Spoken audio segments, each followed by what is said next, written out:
প্রিয় বন্ধুগণ, Facebook user ভাই বন্ধু যারা আছেন, আত্মীয় স্বজন পরিজন, পাড়া প্রতিবেশী, বন্ধু বান্ধব সকলকে আমন্ত্রণ। বিমা কোম্পানি নিয়ে কিছু কথা। বাংলাদেশে বর্তমানে ৪৫ থেকে ৫০টা বিমা কোম্পানি আছে। যারা মাসিক বিমা করেন, ডিপিএস ২০০ টাকা, ৩০০ টাকা, ৪০০ টাকা বা ৫০০ টাকা করেই করেন। যে এজেন্ট আপনার কাছে যায়, টাকাগুলি নিয়ে অফিসে জমা দেয়, তার একটা কমিশন আছে। সে ১ বছর পর্যন্ত সে আপনার এই টাকা থেকে কমিশন পাবে। একটা মাসিক এই বিমার পিছনে ৪ জন কাজ করে। কোম্পানির হাতে ১ বছর পর্যন্ত ১০ থেকে ২০০ টাকার একটা বিমা করলে ৪০ থেকে ৫০ টাকা জমা হয়। বাকিটা ১ বছর পর্যন্ত আপনার এজেন্ট, ডিও, এরিয়া ম্যানেজার, তার উপর একজন বস আছেন, তিনি পাবেন ১ বছর পর্যন্ত কমিশন।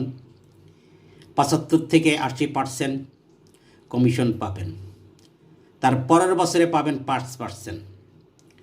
আপনি যখন টাকাটা দিবেন, মাসিক বিমা যারা করেন, প্রতি মাসে যারা টাকা জমা দেন বাৎসরিক বিমা, তারা প্রতি মাসে যেই তারিখে টাকাটা জমা দিয়েছেন প্রথম মাসে, প্রতি মাসে সেই তারিখে টাকাটা জমা দেবেন। যদি এদিক ওদিক হয়, ১০ তারিখ বা ৫ তারিখ, ৫ দিন দেরি বা ১০ দিন দেরি হয়, তাহলে আপনার এখান থেকে আপনার লভ্যাংশ থেকে কাটা যাবে।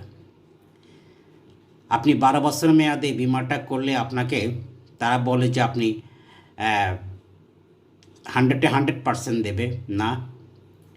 এখানে আপনি ৩০ থেকে ৩৫% বা ৪০% আপনি পাবেন। বাকিটা আপনাকে যে এজেন্ট আপনার বিমাটা করিয়েছে সে পাবে, এরিয়া ম্যানেজার পাবে, ডিও পাবে, তার উপরে বস পাবে। আপনি তাদেরকে টাকাটা দিলে তারা ওখান থেকে কমিশন পাবে। এছাড়া মনে করেন আর কোনো তাদের বেতন নাই। অফিসে জেনুইনভাবে যারা কাজ করে তারা ৪-৫ জন আছে, যেমন মনে করেন ম্যানেজার আছে, ক্যাশিয়ার আছে, তারা জেনুইন লোক হলো কোম্পানির।